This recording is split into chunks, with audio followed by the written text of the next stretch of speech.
미국의 전도자로 유명한 D.L. 무디라는 분이 계십니다. 원래는 평신도로 계셨고요. 우리가 미국에는 이제 침례교 계통의 이런 사역자들이 많이 계시기 때문에 침례교는 평신도들이 사역을 하다가 나중에 목사 안수를 받는 경우들이 많습니다. 사실 신학을 안 하신 분들이 이제 사역을 하시는 경우죠. D.L. 무디도 이제 그런 분들 중에 한 분이다 이렇게 보시면 됩니다. 그런데 이 무디 목사님은 평생에 사람들에게 항상 그렇게 말씀하셨다고 합니다. 나는 생일이 두 개다. 하나는 어머니한테 태어난 날이고 또 하나는 예수님 만나서 중생한 날이다. 그리고 사람들에게 나는 두 개의 생일을 항상 기뻐하고 즐거워한다 그랬죠.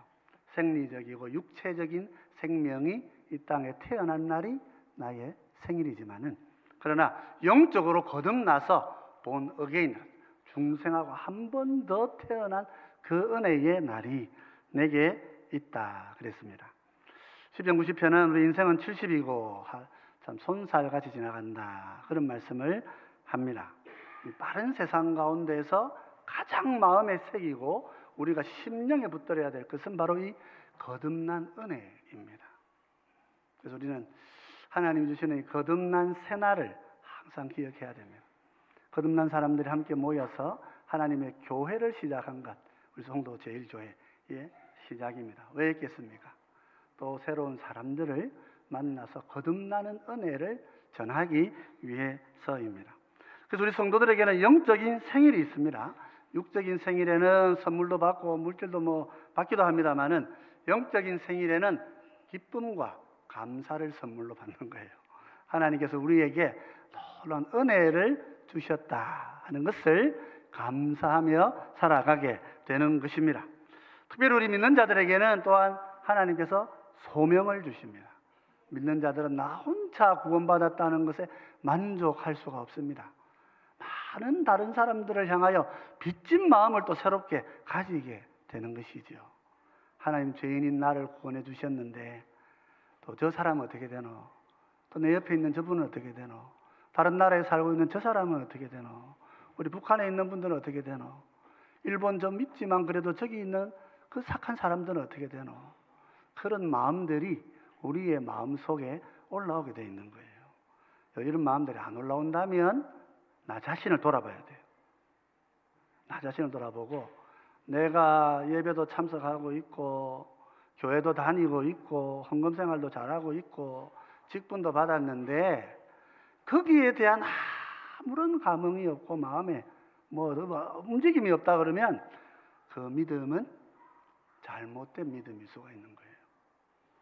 그래서 여러분 우리 생일날에 내가 태어났는데 정말 태어난 사람인가 한번 잘 생각해보고 주님께서 우리에게 맡기시는 소명이 무엇일까 그것들을 함께 생각해보면서 이제 61주년을 지났습니다. 이제 62주년을 향해서 나아가는 우리 성도 제1교회가 우리 주님께서 우리에게 부탁하시고 명령하신 사명이 무엇인가 그것을 좀 마음에 붙들고 그렇게 기도하면서 나아가는 그런 한 해가 되면 좋겠다 그런 생각을 하고 있습니다.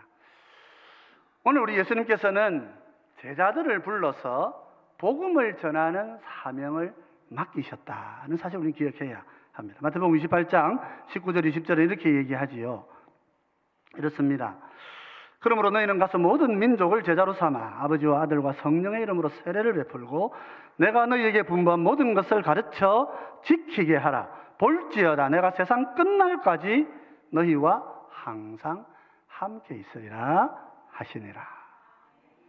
주님이 우리와 함께 하실 때 우리는 그냥 제자리에 앉아 있는 것이 아닙니다. 주님께서 뭐라고 하시면 5가지의 명령을 주셔요. 가라 그러셨습니다. 조금 더 벌려주시면 좋겠어요. 가라 그러셨죠. 가서 모든 민족을 제자 삼고 우리 본문을 좀 더 올려주시면 좋겠습니다. 가능할까요?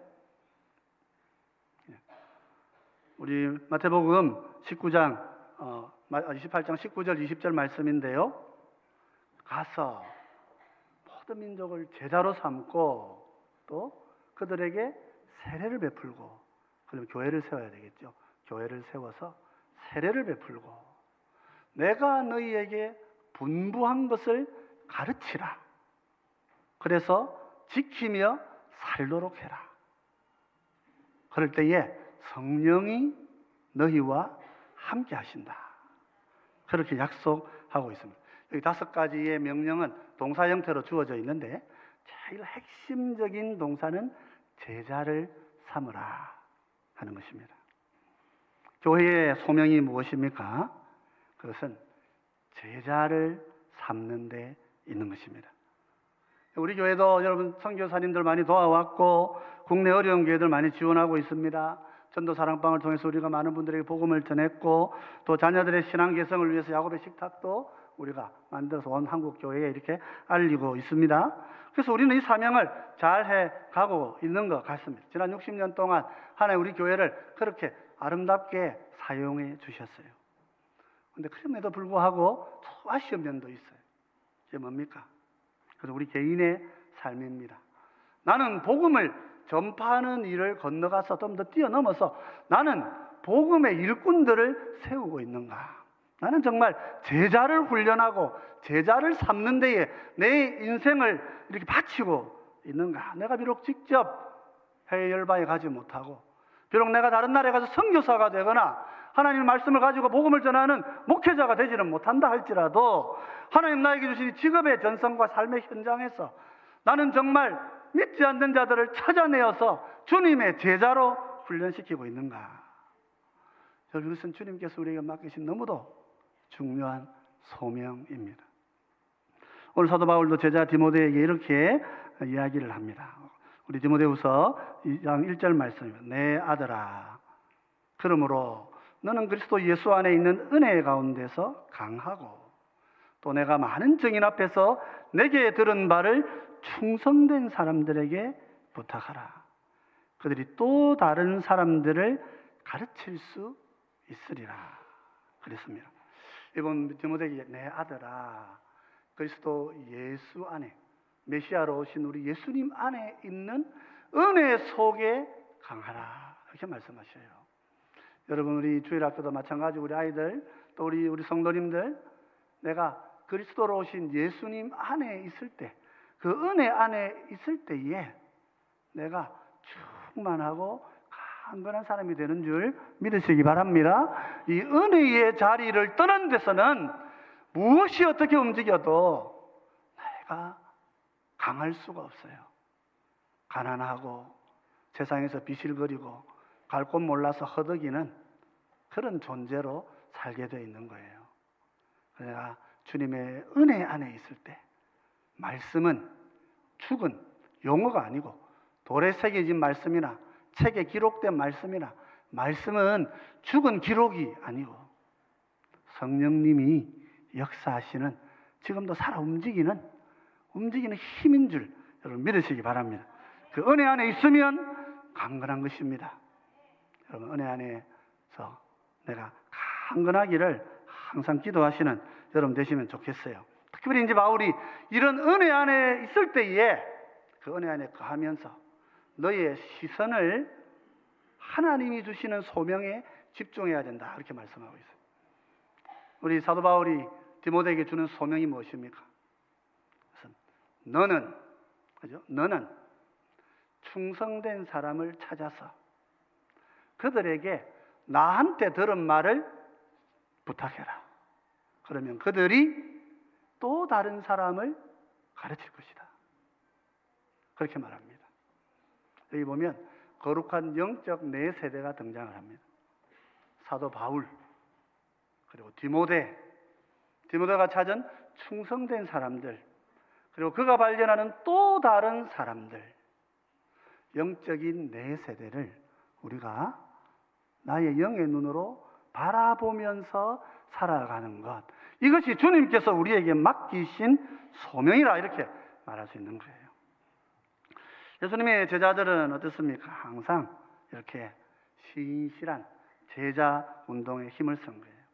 사도 바울이 비록 12제자에 속한 사람은 아니지만은 그러나 우리가 사도 바울을 제자의 권위 아래 그렇게 함께 부르는 이유는 그가 주님의 복음을 전할 뿐만 아니라 주님이 하신 제자화의 사역을 항상 이루어 갔기 때문에 그렇게 우리가 사도로 인정하는 것입니다.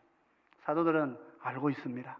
주님께서 제자들을 부르시고 또 다음 사람들을 준비시키시고 그 다음 사람들을 바라보고 계시고 그들을 통하여 다음 세대가 나올 수 있도록 그렇게 하나님은 바라볼 수 있도록 우리에게 소명을 주시고 계신 거예요. 여러분 어떻습니까? 우리 집에 자녀는 나의 제자입니까? 여러분 가정을 보십시오.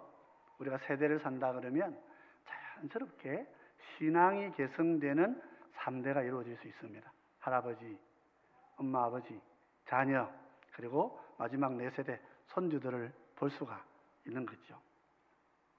거룩한 세대를 우리는 사실 세상을 살아가면서 항상 거룩한 세대를 보고 살아갑니다. 그런데 문제는 이 거룩한 세대가 내 눈앞에 있는데 우리는 정말 이 사람들을 나의 제자로 우리 주님의 제자로 훈련시켰는가? 그리고 나는 훈련시킬 줄 아는가 말이에요. 우리의 가정에서는 정말 제자를 기를 수 있는 역량과 이런 힘을 가지고 있는가? 정말 예수님의 복음을 가진 사람들이 예수 그리스도의 복음을 3대, 4대, 5대, 6대, 7대, 8대 그렇게 이어갈 수 있는 영적인 준비가 갖추어져 있느냐? 이렇게 오늘 한국교회를 진단해 보면 너무 안타까운 일이 많은 것입니다. 우리 성도제일교회도 그런 점은 참 안타깝다. 그런 생각을 하게 되는 거지요. 아는 것도 많고 지식도 많은데 뭘 알아야 될지를 모르는 경우도 많고 이것저것 하는 일은 많은데 뭘 해야 될지를 몰라가지고 힘들어하기도 하고. 여러분, 제자 삼는 일이 우리 교회의 사명이어야 하는 줄 믿으시기 바랍니다. 가정에서도 영적인 세대를 보고 교회 안에서도 영적인 세대를 보고 복음이 어떻게 흘러져 나갈 것인지 우리 교회를 통하여서 어떻게 이 대한민국의 온 땅에 흘러져 나갈 것인지 내 자녀들이 세계로 흩어져 나가는데 그들을 통하여 어떻게 복음이 전파되어질 것인지 거기에 대한 분명한 믿음과 방법과 주님이 하신 삶을 내가 개성하고 있지 못하다면 우리는 그저 기뻐만 하고 사는 사람들로 그렇게 되어버릴 수가 있는 것이죠. 그래서 복음은 제자를 길러내는 것입니다. 여러분이 제자가 되셔야 하는 거예요. 제자가 되셔서 그래서 지금도 훈련을 받으셔야 되고 교육을 받으셔야 되고 머릿속에 있는 지식은 우리를 움직이지 못합니다. 지금까지 많이 배우셨다면 크게 회개하고 다시 시작해야 되는 거예요. 지금 내가 많이 배웠습니다. 아는 거 많습니다. 다 모르는 거예요. 하고 있지 않은데 무슨 게 지식이 돼요. 주님은 살라고 우리를 부르셨어요. 내게 들은 바를 가르쳐 지켜 행하게 하라. 그걸 목적으로 우리에게 주신 거예요. 말씀을. 살지 않는데 무슨 지식입니까? 살지 않는데 아는 게 왜 필요합니까? 자칫 잘못하면 남 욕하는 데 사용할 수가 있어요. 그런 지식은 빨리 버려야 되는 거예요.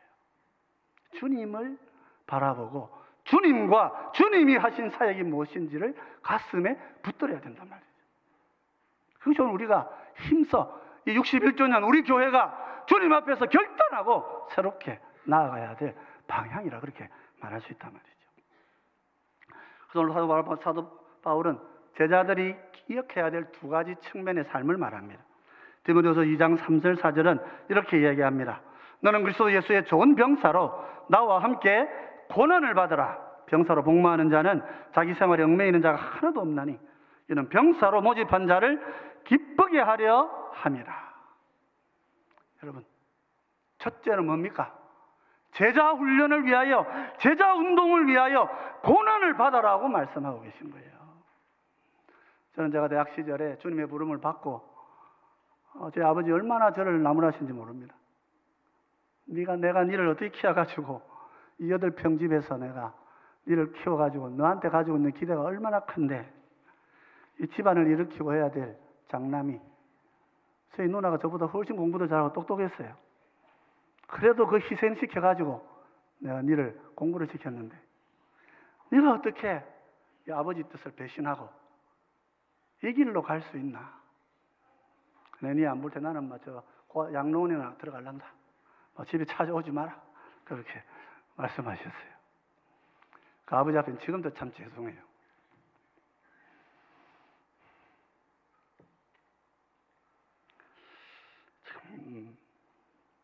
제가 이제 우리 교회 장로님한테 그래도 우리가 이 땅에 가난한 삶을 살고 성실하게 복음을 전해야 되지 않겠습니까? 그랬더니 그분이 저보고 이렇게 얘기했어요.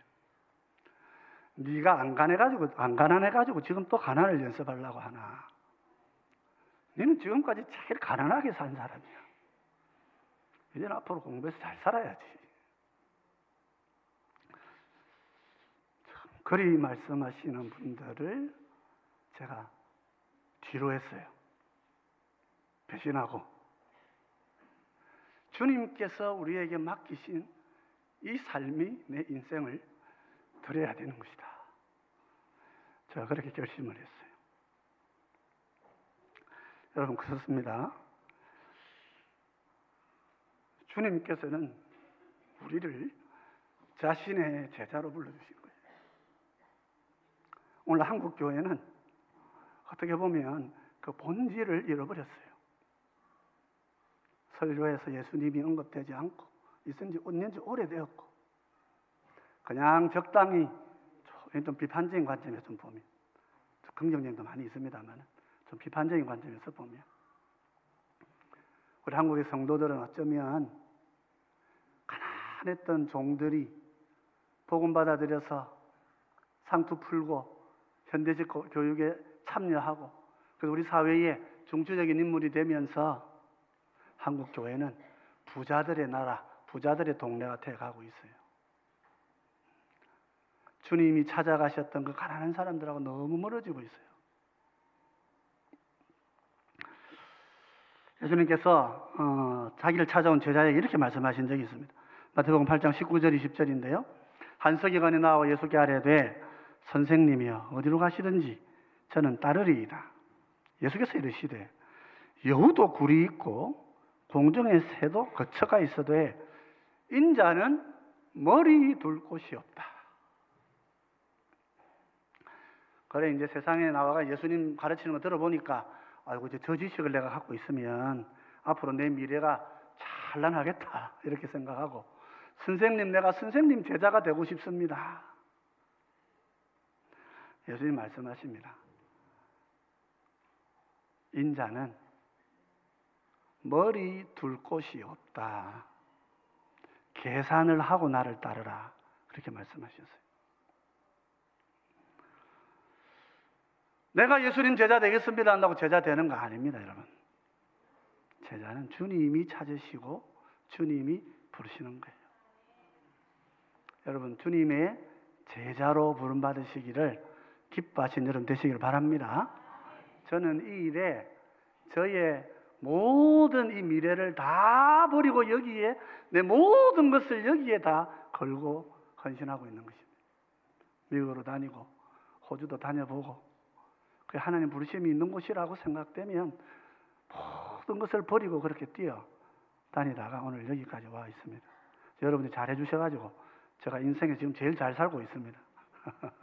너무 감사하고 사실 그래도 저희들은 의료보험 보면 아직 우리는 그냥 크게 의료보험 많이 내는 사람도 아닙니다. 내게 아무것도 없으니까 집도 차도 땅도 아무것도 없으니까 내 건 아무것도 없으니까. 그러나 주님께서는 우리를 미국을 살게 하시고 호주를 살게 하셨어요. 주님께서 저희를 부르신 자리에는 물질이 없어서 어렵지 않았었어요. 물질이 없어서 갈등하지 않았어요. 없으면 더 기뻤고 없는 것 때문에 갈증을 느낀 적이 없어요. 감사가 넘치는 삶이었어요. 왜냐하면 주님이 부르신 길이었기 때문에. 제자는 충성이 필요합니다. 목숨도 그래야 됩니다. 다윗의 충성스러운 용사들은 어떻게 합니까? 사무엘하 23장 15절로 17절을 보면 이렇게 이야기합니다. 다윗이 소원하여 이르되 베들레헴 성문 곁 우물물을 누가 내게 마시게 할까 하며 세 용사가 블레셋 사람의 진영을 돌파하고 지나가서 베들레헴 성문 곁 우물물을 길어가지고 다윗에게로 왔으나 다윗이 마시기를 기뻐하지 아니하고 그 물을 여호와께 부어드리며 이르되 여호와여 내가 나를 위하여 결단코 이런 일을 하지 아니하리이다. 이는 목숨을 걸고 갔던 사람들의 피가 아니니까 하고 마시기를 절제하지 아니하니라. 새 용사가 이런 일을 행하였더라. 여러분, 제자는 자기 목숨도 내놓아야 되는 거예요. 다윗이 이런 충성된 신화를 가졌기 때문에 그 시대에 하나님의 큰 일을 이룰 수 있었던 것입니다. 용사의 삶은 고난의 삶입니다. 여러분, 고난을 찾아가십니까? 저는 스스로 가난을 선택하고 저는 스스로 고통을 선택하고 그렇게 하나님 앞에 헌신해왔어요. 뭐 자랑거리는 아니고 그냥 주님이 그렇게 저를 부르셨어요. 여러분 어떻게 살기를 원하십니까? 여러분의 인생은 무엇을 위해 살기를 원하시냐 말이죠. 고난받는 길, 어려운 길, 힘든 길에 나서시는 여러분 되시기를 주의 이름으로 축원드립니다. 이 시대의 교회마저도 편한 길, 괜찮은 길, 복 받는 길, 돈 많이 가지는 길, 그런 길을 선택하고 간다 그러면 우리에게 아무런 소망이 없어진다는 게 얘기해야 됩니다. 정치인들 저는 기대하지 않습니다. 이 나라의 국회의원들 저는 아무도 기대하지는 않습니다. 교회에 보면 마음이 설레죠. 여기는 그래도 성도들이 기 때문에, 여기는 그래도 말씀을 듣고자 하고 갈망하는 사람들이 기 때문에, 여러분 주님을 위하여 고난받는 길에 그렇게 서셔야 합니다. 두 번째 성도는 뭡니까? 제자도는요, 성도가 살아가는 삶의 법이라는 걸 기억해야 됩니다. 모두가 순종해야 되는 삶의 법이에요. 디모데후서 2장 5절에 이렇게 얘기합니다. 경계하는 자가 법대로 경계하지 아니하면 승리자의 관을 얻지 못한다 그랬습니다. 운동선수는 운동의 경계 규칙을 잘 알아야 됩니다. 축구 선수가 막 공 들고 손에 들고 뛰면 이제 그는 바로 아웃되는 거예요. 야구 선수가 막 테니스 라켓 들고 이렇게 휘저으면 그 공은 안 날아가는 거예요. 맞아도. 요즘 옵사이드 있죠. 축구 시간 옵사이드 하면 어떻습니까? 요즘 막 이 VCR까지 돌려가지고 막 찾아가지고 반칙 그렇게 해서 골 들어가도 노골이 됩니다. 경기의 규칙을 알아야 되는 거예요. 경기가 어떻게 이루어지는지, 이 경기가 무엇인지를 알아야 되는 거예요. 하나님 나라의 역사가 무엇인지를 알아야 되는 거예요. 하나님의 나라는 복음과 제자화로 이루어져 가는 것입니다. 주님과 주의 백성들을 훈련하고 양육하는 것으로 이루어져 가는 것입니다.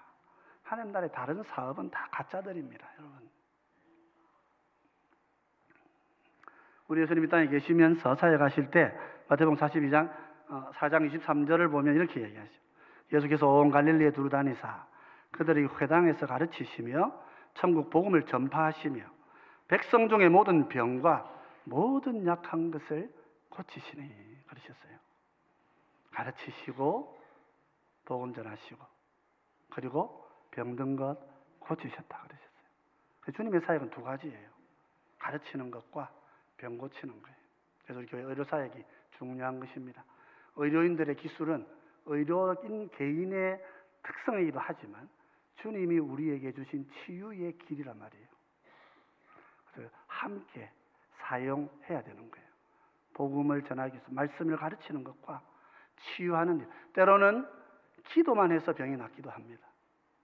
때로는 의료인들이 함께 하면서 같이 병을 낫게 하면서 천국 복음을 전하는 일에 사용돼야 되는 거예요. 그런데 주님께서 이 일을 하시면서 뭘 하시냐면 똑같이 제자 부르시는 일에 온 힘을 다하십니다. 12제자에게 가르치시고 병 고칠 수 있도록 능력을 주시고 깨달음을 주셔가지고 온 땅에 말씀을 전가하고 병을 고치는 사역을 감당하면서 하나님의 복음을 전할 수 있도록 그렇게 사역하도록 제자를 훈련시켜 가고 있는 것입니다. 그래서 이 규칙을 잘 알아야 됩니다. 여러분, 성공하는 규칙, 삶을 사는 규칙이 뭡니까? 주님을 바로 알고 복음화되는 거예요. 내가 이 주님의 복음을 들고 온 땅을 향하여서 전진해 가는 거예요. 복음을 내 자녀들의 세대를 이렇게 보면서 내가 3세대 이런 내 자녀들의 세대를 크게 준비하고 밖으로 복음을 들고 온 땅을 향해 가야 하는 것입니다. 우리가 이것을 행하지 않으면 경계하는 자가 뭘 하고 살아야 되는지를 모르는 것과 똑같은 것이 되고 맙니다. 그럼 주님께서는 이 제자화에 헌신한 교회와 성도들에게 상을 주십니다. 그죠? 우리 예수님께서 보면, 예수님 제자들을 보면요, 다 제자화에 성공하신 분들이에요. 바울은 누가를 제자로 삼아서 누가복음하고 사도행전에 남겨주었습니다. 또한 디모데를 훈련해서 에베소 교회를 건강하게 세워갔습니다. 또 디도를 세워서 그레데 교회를 세워갔습니다. 하나님의 교회는 제자 삼는 일이었단 말이죠. 베드로는 마가를 양육하여서 마가복음 우리에게 남겨주고 있습니다. 그래서 그냥 마가복음 책이다, 마태복음 책이다 이렇게 끝나서는 안 되는 거예요. 이것은 제자를 통하여서 복음을 온 땅에 전파해 가시는 주님의 사역인 거예요. 예수님도 보면 12제자 아닙니다. 그 안에 3명의 제자가 먼저 있습니다. 그리고 12제자가 계세요. 그리고 70명의 사람들이 있어요. 그리고 120명의 사람이 있어요. 더 확대하면 500명의 제자가 있다고 그랬어요. 주님의 성천을 500명, 주님의 성천 부활하신 주님을 500명의 성도들이 보았다고 그랬어요. 주님의 제자가 땅에서 이미 500명이 된 거예요. 철저하게 제자의 단계를 통하여서 우리 주님께서 제자화를 이루시고 그곳에 성령을 부어주신 것이란 말이죠. 오늘 우리 주변에 잘못된 제자화도 많습니다. 이단들이 대표적이지요. 모든 것들을 다해서 자기 사람을 만듭니다. 그리고는 그 사람들을 지옥에 보내버립니다. 마태복음 23장 15절에 예수님께서 바리새인들이 이렇게 말씀하셨어요.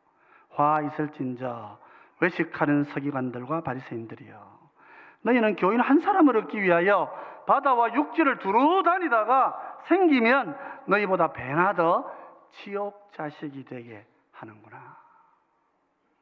이 땅에 거짓 제자화가 있습니다. 경계하고 깨어야 하는 것입니다. 그러나 바른 제자화가 있습니다. 우리가 이뤄가야 됩니다.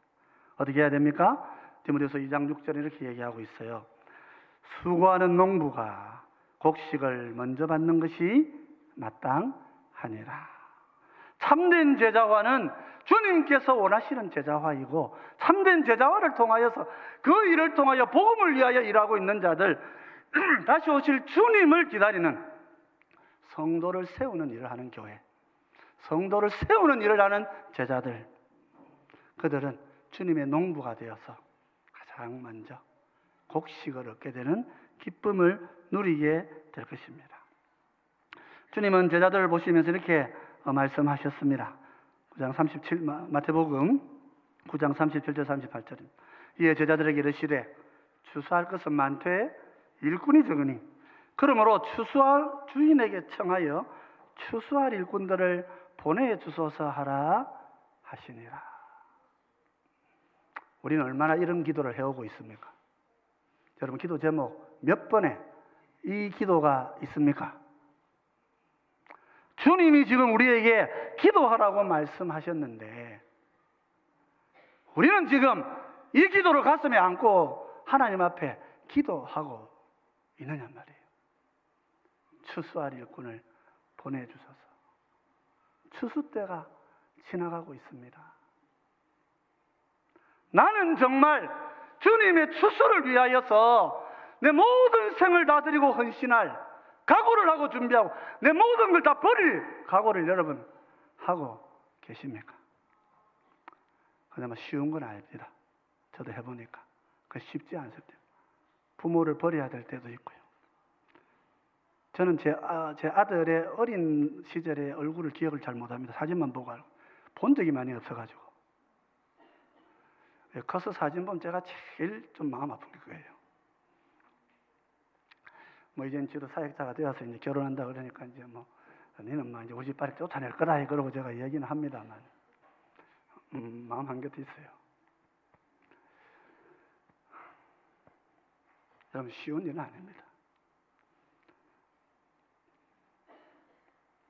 아버지가 아이의 얼굴을 잘 기억 못한다는 것도 고통이죠. 1956년에 도슨 트로트만이라는 분이 사람이 물에 빠져서 허우적거리는 모습을 보고 그분을 위해 물에 뛰어듭니다. 그렇게 그분을 구하고 도슨 트로트만은 죽게 됩니다. 이분이 누구냐 하면 내비게이터라고 하는 세계적인 선교 단체를 세운 분이에요. 이분은 고등학교 시절에 총학생회장도 하고 학생위원회 위원장도 하고 농구팀 주장도 했다 그래요. 졸업식 고별할 때 이제 제일 대표들이 이제 미국에서 마지막 아이들 연설을 하게 돼 있습니다.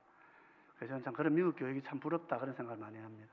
아이들이 10분, 20분 정말 서론, 본론, 결론 다 나누어서 자신들의 어떤 3년, 4년의 공부 전체를 쭉 정리하여서 얼마나 그 글들이 수려한지 몰라요.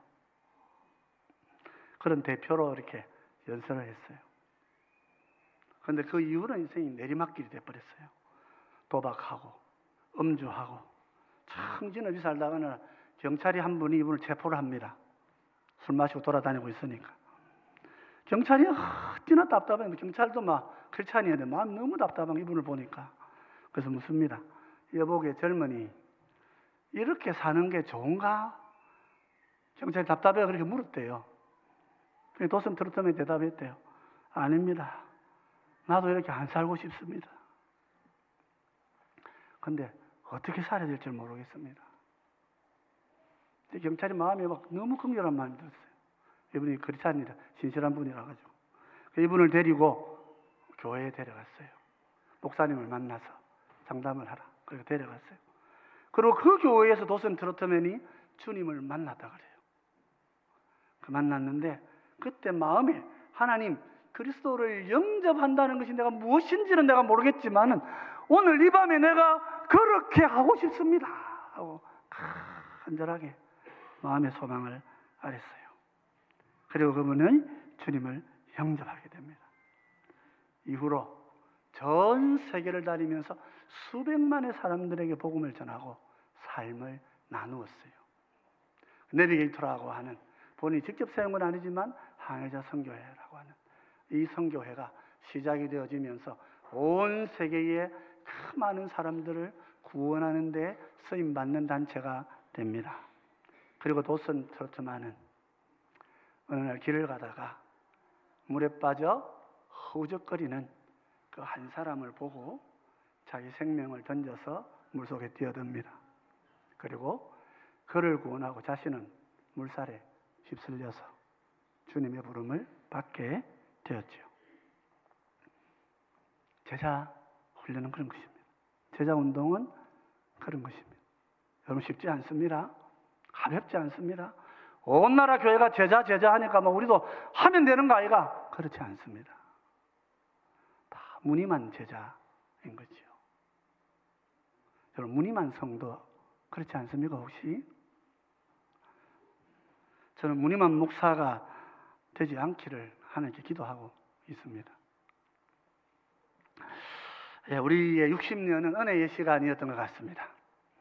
근데 역사를 말씀하시는 분들이 들으니까 목사님 우리 교회 다 좋은 것만 있는 건 아니었어요. 그렇게 말씀하시는 분도 계셔요. 목사님들도 문제가 있으셨고 장로님들도 문제가 있으셨고 지금도 우리 성도 제1교회에 그런 문제를 함께 안고 있어요. 그런데 주님께서 우리에게 하시는 일은 놀라운 일입니다. 우리가 말씀을 배우고 함께 공부하면서 귀신이 떠나가고 있고 우리가 말씀을 함께 배우고 예배드리는 자리에서 심령의 치유가 일어나고 있고 성령의 역사가 우리의 삶 가운데 함께 하시는 일들이 오늘 우리 교회 안에 일어나고 있다는 사실을 여러분 기억하셔야 되는 거예요. 성령님이 우리를 사로잡고 계시고 성령님이 우리를 감동하시는 일들이 오늘도 우리 교회 안에 놀랍게 일어나서 많은 영혼들을 주님께서 우리로 부르고 계신다는 사실을 기억하셔야 되는 거예요. 이제 우리 교회는 이것을 한 개인 일로 두지 않고 이제는 제자화 운동으로 가야 되지 않겠나. 이제는 좀 준비가 된 거 아닌가. 목사도 그렇고 이제 우리 모든 분들이 다 좀 준비가 되지 않았나, 그런 생각을 하고 있습니다. 우리 교회의 60주년을 준비하면서 현재 이 말씀을 강하게 던지시는 것 같아요. 그래서 제게 주신 말씀이 아니라, 저는 이미 이렇게 되어 있습니다, 여러분. 근데 제게 주신 말씀이 아니고 그것은 우리 교회에 주시는 말씀이다. 그렇게 여러분 마음에 잘 간직하시고, 앞으로의 우리 교회가 정말 제자를 세워서 제자를 삼고 내가 주님의 제자가 되어서 영혼을 구원하는 교회, 나를 통하여서 천국에서 구원을 얻었다고 주님 앞에 고백하는 사람들이 넘쳐나는 교회, 우리도 숫자가 많아져서 반쯤 나눠가지고 태교회 하나 세울 수 있도록 하는 그런 교회, 그런 하나님의 교회, 그런 주님의 제자를 삼는 교회, 주님의 제자가 되고 제자로서 살아가고 제자로서 양육하고 계대의 거룩한 내 제너레이션들을 보면서 주님 앞에 헌신하는 교회. 한번 그렇게 우리 61년부터 61주년부터는 그렇게 교회를 이루어 가시는 우리 모두가 되시기를 주의 이름으로 축원드립니다.